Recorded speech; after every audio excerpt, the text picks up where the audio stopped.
You're listening to This Week in E-Commerce, the Ecom Nation podcast. Dive into the top online retail headlines with your hosts, Paul Waddy and Mal Chia. Let's load up the cart. Paul, welcome back. We are in This Week in E-Commerce, episode 1.4. Paul, how are you this week? I'm tired. I am very tired. I'm launching my course at 5 p.m. today, which has been keeping me up very late at night. I'm ready for either a sleep or a beer after this. I think I'll go for the beer. And then sleep. And then sleep. How are you doing? Back in Sydney this week? I'm really good. Yes, it was another trip to Sydney. So this week I was at the spoke at the impact.com conference, the IPX conference yesterday, which was a lot of fun. Talking about, again, affiliates and partnership marketing, but also particularly managed to bring up MER and CAC as well, you know, two of our favorite things. And then I was at the Meta Performance Marketing Summit on Tuesday as well, which is a really eye-opening event, particularly with how AI and creative is really driving the next stage in Meta. So it was a really good trip, in addition to hanging out with some of the team and some great clients. It was always good to be back in Sydney. The weather was beautiful this week. The weather was beautiful. Good to see you out there repping MER. And we're doing a free webinar next week on MER. We are. By the time this comes out, it will probably be on tomorrow. Okay, so well, make sure you register. Yeah, I think it's going to be that's going to be a lot of fun. So yeah, check us out. Yep. But the interesting thing happening on the plane though was that I saw a really good movie, the BlackBerry movie. I didn't even know they were making a movie about BlackBerry. Neither. So it's a fictionalized account, but it was really entertaining. I can't remember the actor's name. It's Jay, can't remember the last name, begins with B. But it was just a fictionalized account about how the BlackBerry came to be. And then I watched it up to the point where they were riding a high and then the iPhone comes out. And then I'm pretty sure I know what happens after that. So you turned it off after that. Well, the plane landed, so I had to get off. But it was one of those things where it's like, it just popped up on the plane. It's like, I don't normally watch movies on the plane. So I had the laptop out while I was watching because I fly Qantas, so I can do both. I have in-flight Wi-Fi. But watching that, I was just like, okay, looking at the products going like, okay, yep, iPhone launches, BlackBerry, obviously you know what happens to them next. Just how important it is to make sure that you are constantly looking ahead to like what's the next innovation in your category, and not letting yourself stagnate too much. So I was just very acutely reminded of that when watching that movie. Well, even iPhone, as we talked about a couple of episodes ago, is shrinking in their sales ever so slightly. So let's not hope there's another BlackBerry episode. Hey, maybe we could do a spin-off, This Week in Movies. Yeah, maybe we should do that. Wildly unpopular, I imagine. Well, we've got a couple of big stories to cover this week. We're going to be talking about the Klaviyo IPO, which they filed their S1 the other day, and a lot of news around that, as well as today's news that Shopify are going to be offering buy with Prime in the US and no doubt in Australia soon. But before that, one story which caught my eye, there was a report a little while ago saying that retail spending had gone up in July and how it wasn't all doom and gloom. Turns out that came about as a result of price rises. So in particular, price rises in groceries. Well, isn't that just the weirdest juxtaposition? Because this is exactly what's supposed to be not happening. And this is funny, like, obviously inflation, inflation is driven probably largely by COVID handouts, and especially in e-commerce. And then they rise interest rates to get us to spend less, to get, particularly grocers to then put their prices down, Mal. And, I noticed about 4 or 5 months ago at 2 of my local cafes, they put the price of coffee up. And I was like, oh, see, this is how people think. Some people will definitely say, yep, I'm putting my prices down. I need the business. Others will put their prices up, and that adds to the problem. So this is alarming for me. It's like the worst kind of sales growth. It's like, yeah, sales have grown, but prices have gone up. Well, it's supposed to be bringing them down, guys, to put an end to this inflation, not putting them up. But what's interesting is, some of the categories that declined, fashion and I think footwear's declined, and these kind of discretionary purchases. And I think, it's interesting. Groceries has gone up, and that's a problem. Like, that really is a problem. And I'm pretty sure I saw coffee in that list as well. So it's like basically as we always say, your wants are declining 2 quarters in a row, I think. So that puts a lot of categories into a technical recession, and your needs are still growing. So again, how do you go from a want to a need? Yeah, and you also have that compounding that is increasing energy prices, Yes. cost of living pressures, including your mortgages and your rents going up as well. 1.5 million Australians soon to be falling into, gradually falling off the mortgage cliff, as they say. And then the price of your household goods, the price of your food is going up. Not to mention that the packaging is also shrinking at the same time as well. They're making it smaller while also increasing the prices. Something's wrong here. Something's got to give. Like, this is the worst kind of good news I've ever heard. Yeah. Like, it's just not a good result. So, yeah. Something's got to give. This is all backwards. Yeah. But the big story of the week, one of the two big stories of the week is one of our favorite tech platforms, actually our two favorite tech platforms, I have to say, like very core part of everything which we do in the e-commerce world. Klaviyo's soon to be IPO, what feels like, I think, the biggest tech IPO of the year, and some really quite amazing numbers from that one. So I'm just going to actually shut down my computer, so shut down some browsers, but just some numbers from that. 61% year-on-year revenue growth. So they're up to $475 million revenue. 50% year-on-year customer growth. So somewhere in the region of about 130,000 plus customers now. And they've raised this one really stood out to me. They've raised $452 million and they've only spent $15 million of that money raised. That is just phenomenal. Well, we love Klaviyo.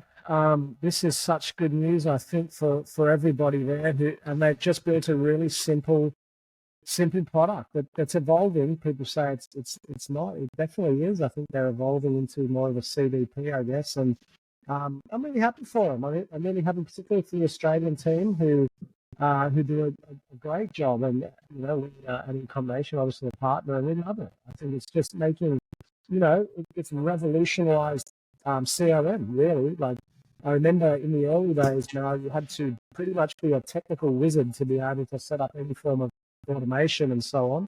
And it would take weeks and weeks, if not months, to roll out a decent CRM strategy. That's been turned on its head by Klaviyo. So numbers are fantastic. It just proves even in big tech, you don't have to blow squillions of dollars. I like that they've been frugal. I like their healthy gross margins of 73%.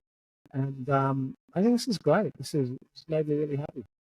Yeah, absolutely. I think it's a great platform and such an easy platform. I think particularly with the integration with Shopify, has really helped spur that growth. Like, to us, like, if you're setting up a Shopify store, you set up Shopify, then you set up Klaviyo. It's like the first thing that you do when you set up a store, right. And they've been able to piggyback off that success to really kind of own that SME market.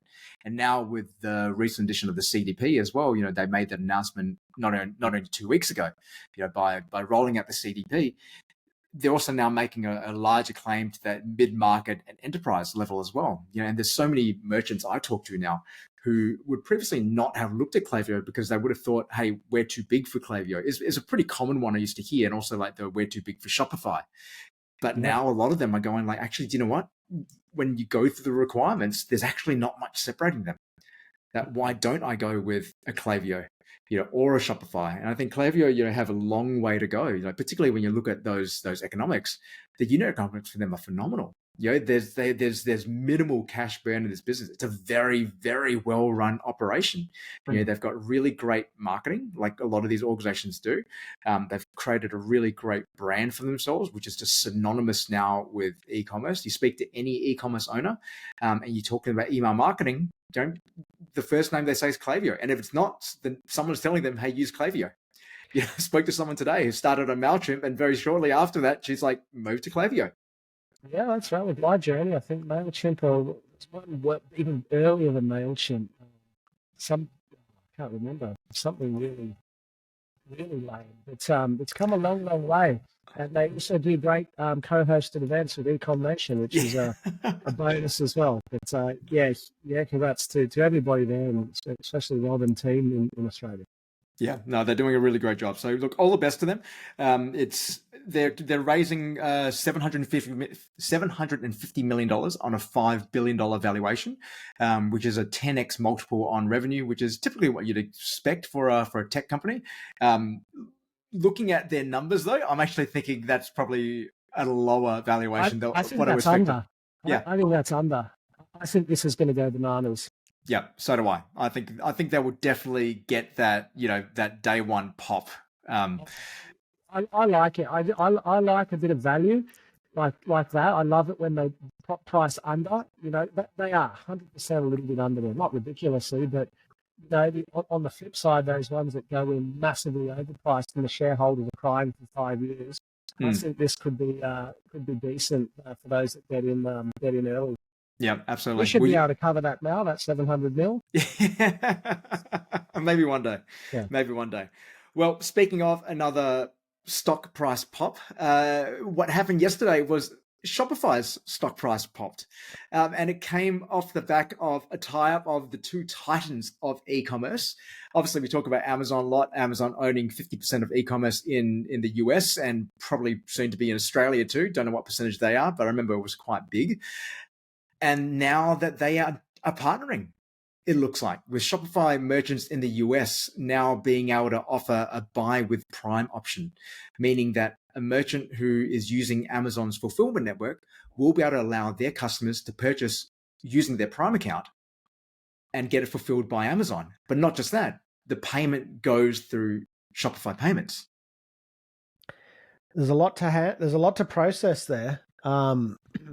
Yeah, I think this is great, mainly because I love both those two platforms.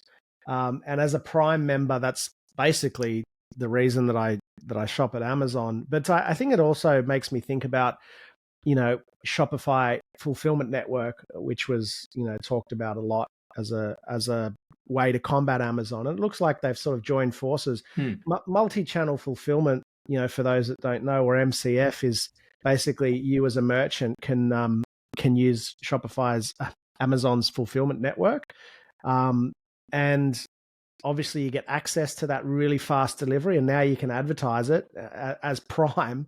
Like, actually, that doesn't sound significant, but it really is. Like that Prime badge. I mean, even if you were already offering 2-day delivery, adding that badge will increase your conversion rate. So yeah, I'm really happy about this, and I think it's a partnership made in heaven. I think it's a win-win for both Amazon and Shopify, but I also think for the consumers as well. Yeah. We've been talking for so long about how retailers needed to compete with Amazon on the fulfillment side. Like on the fulfillment logistics, Amazon have it nailed. No one is better in the world at it than them. And we've been looking for the last few years for how do we combat that? How do we create these technology solutions or create these, courier networks which could provide an Amazon-like experience?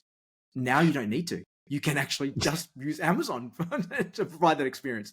So I think for retailers, it's going to be a game changer. It's going to be huge for Amazon's business, with anyone who's been thinking of not being on Amazon now thinking, okay, well, now I kind of need to be on Amazon if I want access to that. Yeah. I think I was just thinking whose packaging will they use? Because I know they used to, MCF would send out in Amazon boxes. So, but it also adds to the weight that Amazon are a logistics business. So it's like, why would they send people Shopify's way? Well, because they're a logistics business. So if more retailers are using, if more retailers approach Amazon to do MCF in order to get the Prime badge, Amazon are picking up a lot more distribution, and really primarily they are a logistics business. Yeah, so I'm predicting some pretty big things when that rolls out. So I'm not sure exactly when that's going to roll out in the US, but I'm going to be watching that one with very keen interest, and hopefully we can see that here in Australia. Because Paul, you and I both buy a lot of things on Amazon. Although I haven't seen my latest Amazon purchase video from you in a few weeks. I'll tell you what I'm looking for now, Mal. I'm setting up a home gym, and I'm looking for a timer, like a CrossFit timer. Yep. So I've got a couple in my shopping cart. So I'm still propping up the Amazon economy. I am buying new kitchen tongs. There you go. They're in my cart. That is so Amazon. Yeah, that is just like, I need a new kitchen tongs. I unfortunately put one too close to a hot plate and it melted the silicon. Mal, sorry, I do have my latest Amazon purchase right next to me. Would you like to see it? I would like to see it, Paul. We're going to have to describe it for anyone listening on Spotify or Apple Podcasts. Oh, yeah. So, yeah, it's a cigar humidor. Oh, lovely. Look at that. Nice little cedar wood kind of humidor sitting nicely at 75. So, yeah, I'm still buying off Amazon. That's fantastic. Well, I know what we're doing next time. I am at Casa de Waddy. That's right. So, Paul, what are we looking at this coming week? We've got the webinar coming up on Thursday. So Thursday, make sure you register for our webinar about decoding MER, about how to make your marketing more efficient and be able to scale and grow your business. What else are we looking at? Yep, the new course? That's brought to you by Ecom, which is obviously, for those that don't know, that's the agency that myself and Mal founded. My course, which launched 1 minute ago, Mal. So nice and relaxed because the work's all been done. If anyone wants to check that out, it's at learnecommerce.com. Can they get a discount? Can they get a coupon code if they're listening? I could probably arrange a little coupon code for listeners. Maybe 25% off code for this week in e-commerce. Yeah, why don't I dig something up for the next episode? TWIE20. TWIE20. Oh, it's dropped from 25 to 20. I like it. 25. 25. Right. Otherwise, Mal, just another week working with our magnificent clients. And as always, if anyone has anything they want us to talk about, so pleased to hear we're now on with Spotify and we're Apple, Apple. Yep, Apple, the biggest really podcast network in the world. So fantastic to finally be on there. That has actually been my podcast platform of choice. So I've had to shift to Spotify to listen to ourselves, but now I can go back to Apple. Yeah, no, that's very exciting. And anything special for you, Mal, this week? No, going to be taking it very easy after all the travel. Getting ready for planning for peak, which is coming up very, very soon. We are in September, so we are only 1 month away from Q4. Yeah. So we're going to need to do some help our listeners with some planning for that soon, I think. Yeah, and we'll sort of start that in our webinar, actually, I reckon, which again is next week. We'll probably talk a little bit about how to adjust your marketing spend for peak, because it's probably unlikely. A lot of people targeting 300% growth. It's probably unlikely you need to spend 300% more. And, if you're discounting, just to bring your marketing spend down and rely on your own channels. Anyway, we'll save that for the webinar. You always got to watch your margins. What's your predicted margin going to be? And you probably need to spend about that, lower that as well. I think that's it. Whatever you're taking off your margin, take it off your marketing. That's not a bad rule. Yeah, that's kind of how I've always looked at it. Otherwise, if you're going to spend 20, if you're going to make 20% less, don't spend 20% more. Don't spend the same. You're going to need to spend less. Well, this is spend the same amount, you're just going to lose money. This is a whole can of worms because, as we know, Mal, many retailers out there make more profit in October than they do in November. So tune into our webinar. This is going to be good. Have a great weekend, Paul. And thanks everyone for listening. We will see you next week. See you next week.